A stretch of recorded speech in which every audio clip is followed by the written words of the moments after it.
there, and welcome to the Pip and Pin podcast. My name is Megan Nodecker. I'm a knitwear designer and instructor from Abbotsford, British Columbia, Canada.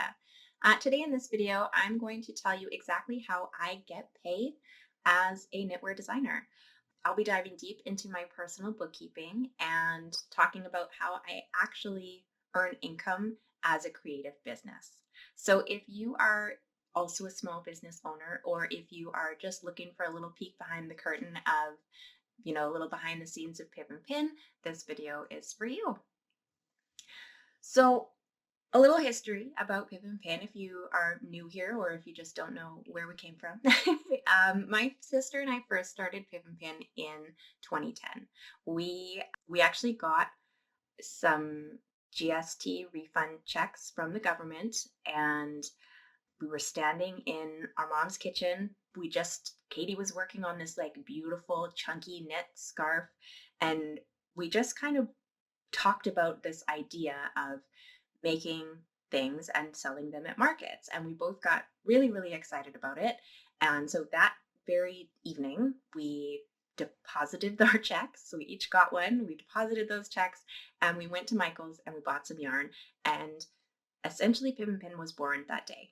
We started off selling hand knit scarves and cowls and hats at various craft markets. And essentially, how we did it is I think whatever money kind of came in just got split between us and we figured out the rest later. We did not have any sort of accounting system. We weren't making a ton of money, but every winter season we were taking home a couple $1,000s each and paying for Christmas presents. It was pretty awesome. This was in addition to our day jobs, of course. But then over time, we kind of realized that there were some expenses that come with running a business, no matter how small. We wanted to update our booth setup. I started designing patterns from, based on the things that we were selling at the markets. I started creating patterns for them. So we kind of got more into digital space as well. We started selling things on Etsy. So all of these kind of things we had to start paying for. When we first started, it was just, yay, fun, let's go buy some yarn and do this thing. And then as we started going along, there really was more and more to it. And I don't know how we did it. I don't really remember where that money came from or how we decided what was going to be spent on those types of things and what we were going to pay ourselves. But I do remember feeling like the majority of what we were bringing in was going right back out the door. I know that's how we both were feeling. At that time, we both still had day jobs, and it really was just a fun thing that we got to do together. So the money was not number one. Once we both had our first kids at around the same time, they're only 10 months apart, I think, something like that. And so that's kind of when we started thinking maybe this could turn into something more long-term and more sustainable. Once that happened, we did decide that we wanted to take this further. So we didn't really know how to do that. We didn't know how we were supposed to keep our business running, having all these expenses, keep up with our inventory. We had to keep buying yarn. We had to pay for our website. We had to pay PayPal fees. We had to pay bank fees. We had to do all these things. So how are we supposed to pay for those things and pay ourselves at the same time? The hard truth is, for a very, very long time, we were not in any meaningful way, anyways.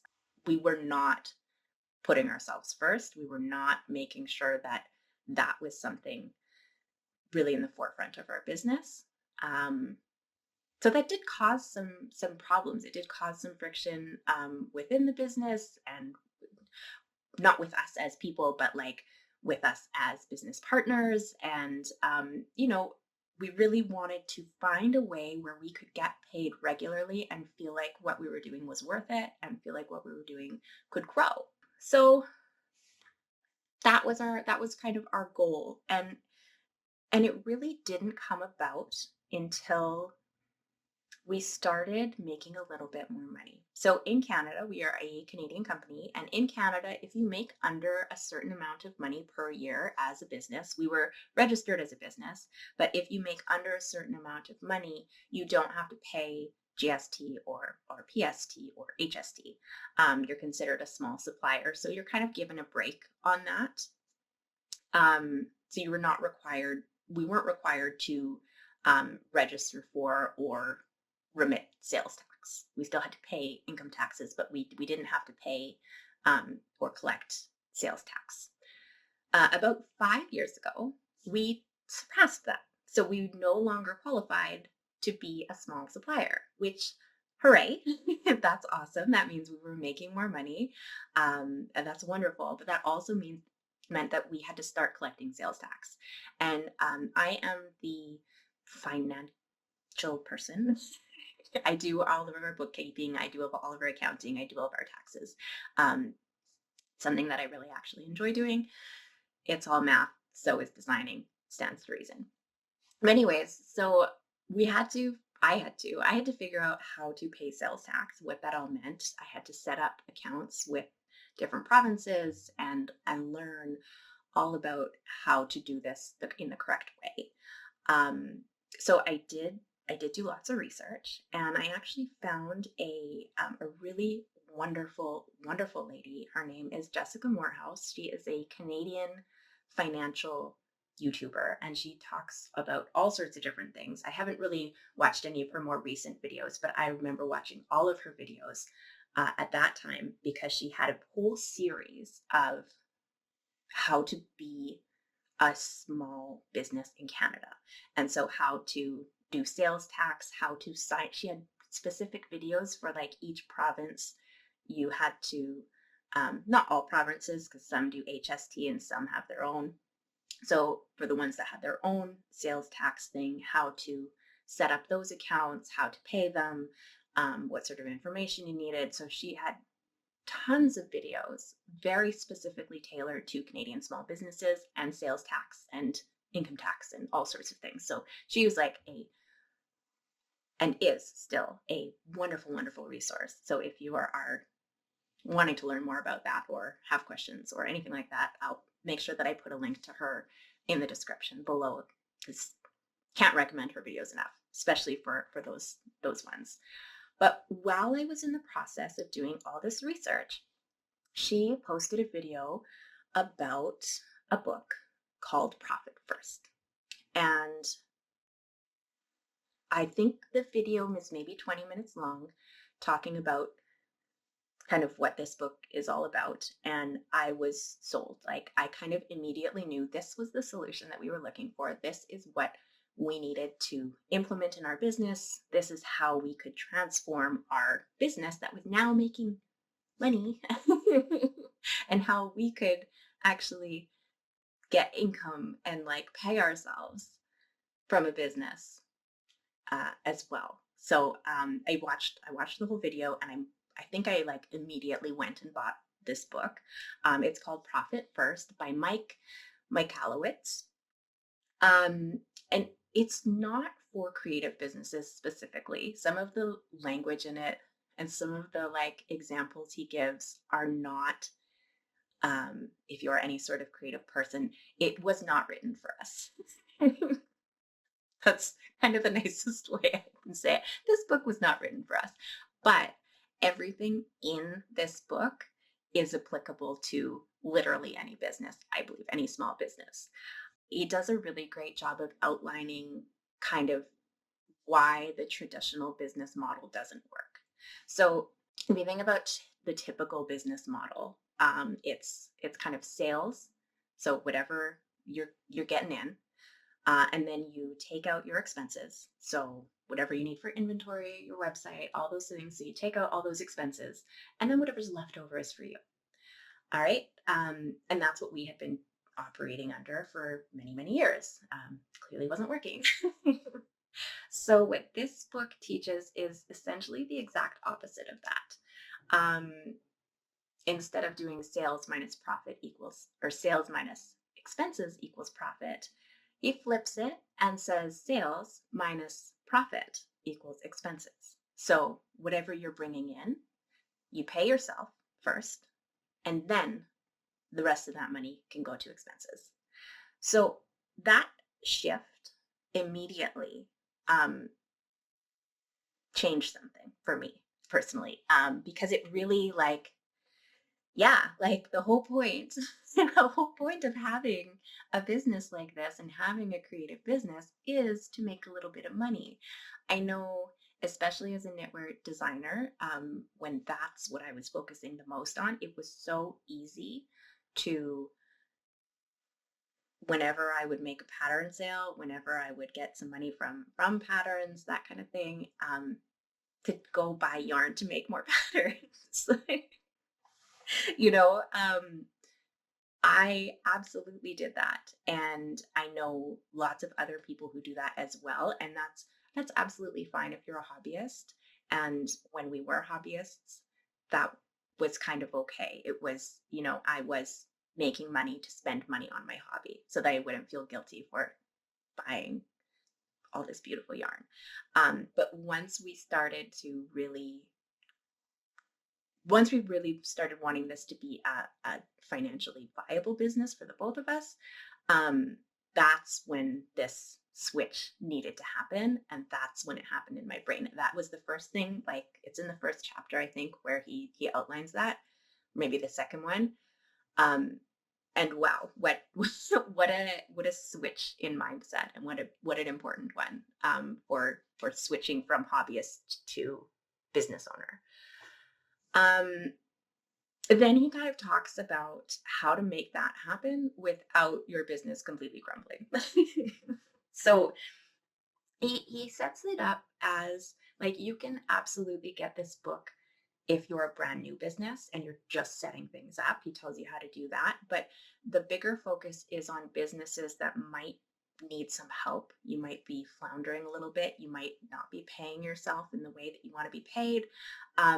So he talks about how to make that transformation, and easily, and it's done over time. So it's not like, oh, do these three things and it'll be fixed. No, this is like a sometimes years long process, and I mean, we are still refining the system to work for us. um, but it's a slow process. It's not a quick fix, which is kind of what you want. So you start where you're at, and then you continue on. So essentially, he gets you to set up like envelopes. Um, and so every time you make money, that money goes into one of these envelopes. So you start out with one account. This is your income. So every dollar that you make from anywhere, and I know, um, in kind of this line of work, we have money coming from all sorts of different places. So all of that money, all of those little pieces come together, and everything gets put into one account. And then you have four other accounts. You have operating expenses, taxes, owner's compensation, and profit.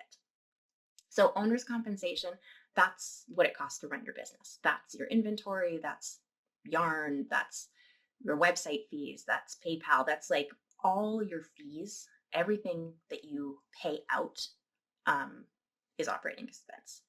Taxes, that's money that you set aside for your taxes. Owner's compensation, this is your salary. So this is something new that we didn't really have. Every, there's a salary. You set up a set amount that you pay yourself every twice a month. And then profit. And the profit account, there's all these sorts of different things about profit account, but essentially this is your quarterly bonus. So this is your fun money, outside of your already established salary. So with these five accounts, what you kind of do is twice a month, you take all the money from your income account and you distribute it into these four other accounts based on a percentage system. And he has you figure that out at the beginning. Like I said, if you're just starting out, he has a set, percentage that you start with. But if you are already a little bit established, he gets you to like do a little audit of your expenses and all your stuff and how your business currently operates. And then you figure out your percentages based on that with the intention of making changes over time. So you don't start over here. You start over here and then you work your way over here, right? So you do this little assessment thing, he has it all outlined in the book. And so you might start with your percentages like operating expense 75%, tax 20%, owner's compensation 4%, profit 1%. So on accounting day, say you make $200. And okay, I'm going to pause for 1 second because the accounting day is something that's really exciting for me and is something that like I have been doing for the past 5 years. Every all of this accounting stuff only happens twice a month on the 10th and the 25th. So you don't spend a ton of time doing this. It's maybe an hour twice a month on the 10th and the 25th. So on your accounting day, say you made $200. So you have $200 in your income account.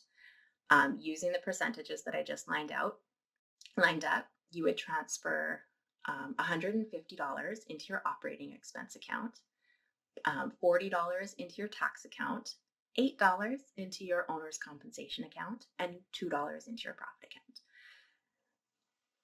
And it kind of seems like low, like which it probably is. And I know when we first started it, it was like, ooh, this is a little bit sad. But really, what happens next is you kind of do that for a full quarter. So twice a month for 4 months, or sorry, 3 months, you use those percentages. And then at the end of the quarter or the beginning of the next one, then you make some adjustments. So you take 3 of those percentage points from somewhere and you move them somewhere else. So obviously, our operating expenses is at 75%. That's really high. Maybe we can cut back on our yarn purchases for a little while, until we start making some more money. So we can take 3% out of that 75% and say we put an extra 2% into our owner's comp and then 1% into our profit. So the next quarter, say we have that same $200, 144 is now going into operating expenses, tax is 40, owner's compensation is 12, and profit is 4, and so on and so on and so on. So you just kind of keep going down the line. And there's so much more to it than that. Like this was just real quick overview, but he really goes in depth into what you do with that money and how to plan for slower months, how to create buffers, how to pay yourself like a steady wage and all sorts of things, what to do with that profit account. Essentially, that profit is supposed to be like your fun money. So every quarter you take out half of it and you spend it on something that's not your business. So don't go buy yarn with it. I remember actually one of the first, one of what I used to do we kind of switched things a little bit and I'll talk about that in a minute. But one of the things I used to do with my portion of our profit payouts is I would put them into an account and that would be stuff just for me and kind of more frivolous things that I would not usually spend my money on. So one of the first things that I saved up for with this profit account to buy was actually this necklace.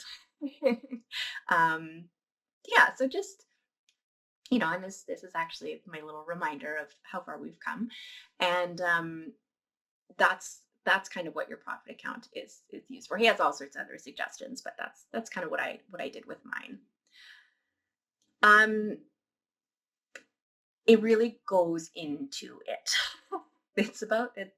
I have a hardcover book. It's about this thick. It's not like it's a pretty engaging read for what it is, but it is also a step-by-step system. It is pretty well written.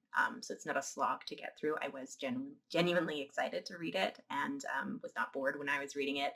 It wasn't overwhelming and has lots and lots of great ideas. A lot of these systems, I've actually like I've implemented them for our business, and then some of them I've also implemented for like my own personal finances.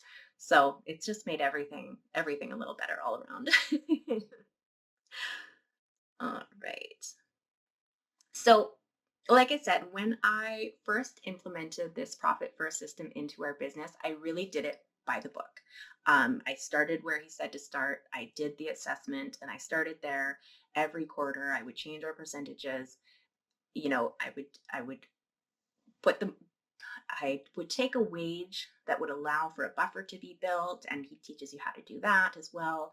Um, and so over time, um, over time things have changed a little bit. So we did not abandon it entirely at all, but just the way that we run things, and because there are two of us and we both have different ideas of what we want from our business and how we want it to see it run, um, we have made some changes to it. So it's a little more convoluted. Like if you read this book, you're thinking, oh, this is a little confusing. So you take that and then be twice as confused. And that's my system. I have a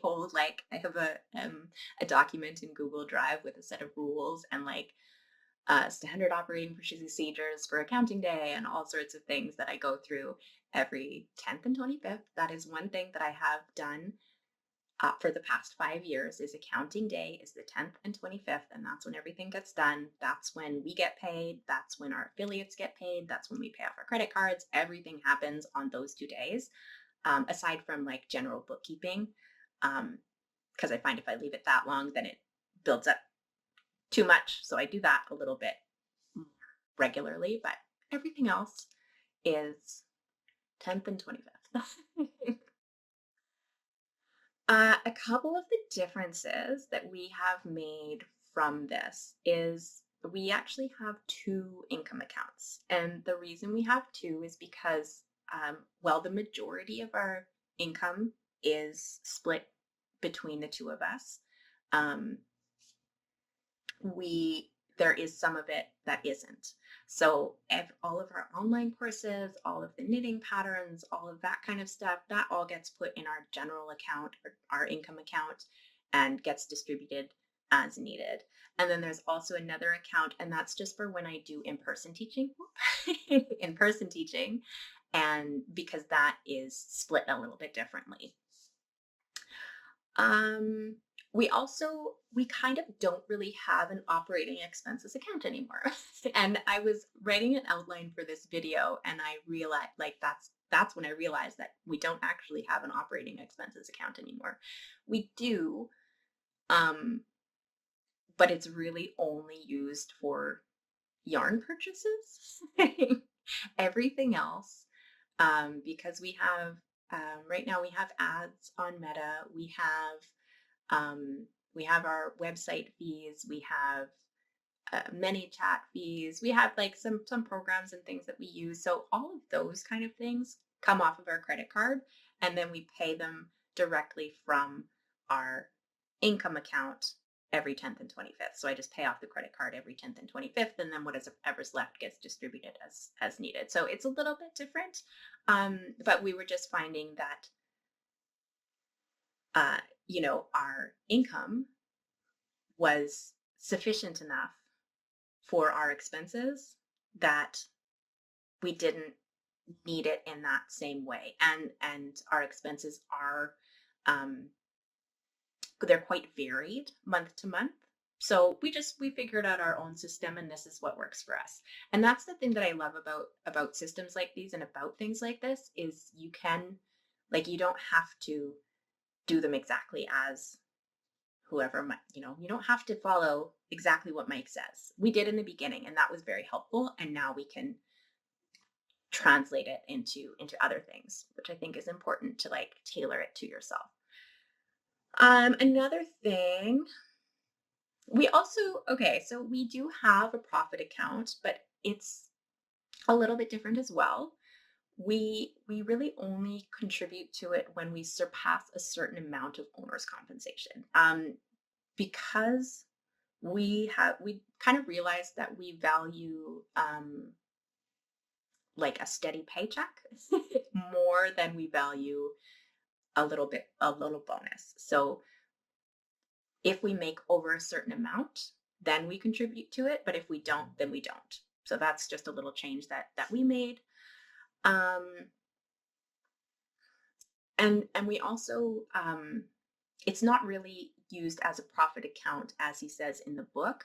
What we save money for, and this is something he says not to do at all. He says not to use this money to reinvest in the business, but this is the money that we do use to reinvest in the business because there are some projects that we want to do that have some high costs or higher costs, or just not accounted for costs associated with them.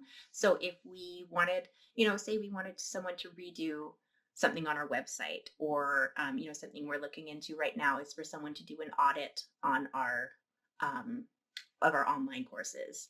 If we wanted to hire like a virtual assistant for a project that we're working on, or if we wanted to invest in some classes for ourselves, that kind of thing. That's kind of what we use our profit account for right now. Just so that if we have an idea for something, or if we have a need for somebody else, like if we want to hire somebody to do something, we just have that money there. It's just, yes, this money is here, we can do that. So that's what we have decided that our profit account is better used for. And then we also, so we have an owner's compensation account, but it's kind of only mine. So essentially, once all of our stuff has been paid, we pay ourselves out. My business partner gets paid out directly because that's how she wants to get paid out. She just wants to say, say we make $1,000 in our pay period. She just wants $1,000 to go into her bank account. That's fine. I put my $1,000 into an owner's compensation account, and I get paid a straight salary. So I have a number that I get paid every 2 weeks because that's what feels good to me. So that on slower months, say I make $200 more than what my salary is. Well, then that extra $2 just sits in there so that if we have a month where maybe it's a little bit lower, I still get the same amount of money. I like knowing exactly what's coming in and when it's coming in. So that's just what works out best for me. Um, yeah, and I also, I have a whole system for like giving myself raises. If I save up enough money in that account, then my salary can increase by so and so much. And I actually just got a raise this week, so that was kind of exciting. And yeah, so that's kind of another change we did to this profit first. Anyways, that's just a little insight into how we do our accounting and how that's really been helpful for us as business owners. And I feel like this can be applied to so many different creative business owners, any business owner really. But I feel like as a creative business owner specifically, it's really important to have some sort of framework like this just because it's so easy. It's so easy to spend all your money on this thing that you love. I am very passionate about knitting. I'm very passionate about yarn. And so it's very easy for me to go out and see all these beautiful things and want to buy them for my business. you know? So with this system, I can still go out and buy the things that I need, um, still feel like I can do the things that I need to do while also getting paid. So I did want to put some links down in the description for you. So down there I have Jessica Moorhouse's channel linked. She has lots of great videos specifically for Canadian small business owners. Those ones she posted probably 4 years ago or so. I think she's doing a lot more personal finance things now, which I'm sure would be helpful for anyone wanting more information on that, Canadian or otherwise. I'm sure there are lots of great things in there. I haven't looked at her more recent stuff lately, but after scrolling through her channel just before I started filming, I probably will watch some of those. And then the Profit First book, there's a link to that down below. Um, Really great resource. I'm sure there's an ebook as well. I just like having the physical copy. If you're here, if you're watching this video, you probably have some ties to the fiber world or to creative business or something. If not, you're welcome here anyways. But I did just want to share a few other resources specifically for you. The first is an ebook, and it's all about making money in the fiber industry. It's called The Knitter's Guide to Passive Income. In it, there is clear explanation of what passive income means in the knitting world, 6 potential income streams that are broken down in lots of detail. We kind of give the pros and cons of each model, and kind of how much effort you need to start it up versus upkeep. So some of these things, take a lot of effort at first and then just kind of go on their own. Well, some of them, you know, you do little pieces and then build over time. And then also there's kind of some reflection questions. So you can kind of assess yourself to see maybe where you would fit in. And then a look at how income streams can kind of diversify and work together. I am a knitwear designer. I'm also a knitwear instructor. I also have a YouTube channel. I also have a newsletter. So all those things kind of work together to create my full picture of my income. I also have a very in-depth online course if you were interested in learning more about becoming a knitwear designer. It's called Knitwear Design Mastery, and it is basically I walk you through every single step of knitwear design. So we go through like just your ideas, how to refine your ideas, how to get them on paper, how to write your pattern, how to grade it, how to publish it and where to publish it, and how to work with other people in the fiber industry. So things like yarn support and tech editors and test knitters, working with magazines, publishing yourself on Ravelry. And then also we talk about how to build your brand and connect with your audience, how to do a newsletter, how to do social media, all these different avenues that you can use to create your customer base. So really kind of everything you need to know to create a knitwear design business. So this is really useful if you are just starting out, or even if you have designed a few patterns before and you just want to learn more. I have included a 20% discount code in the description for both of those, so the ebook and the class, as well as a list of other resources. So I thank you so much for being here. I hope you found this helpful. And if you have any questions for me, please post them below. I will answer them to the best of my ability. And hope to see you soon. Okay, bye.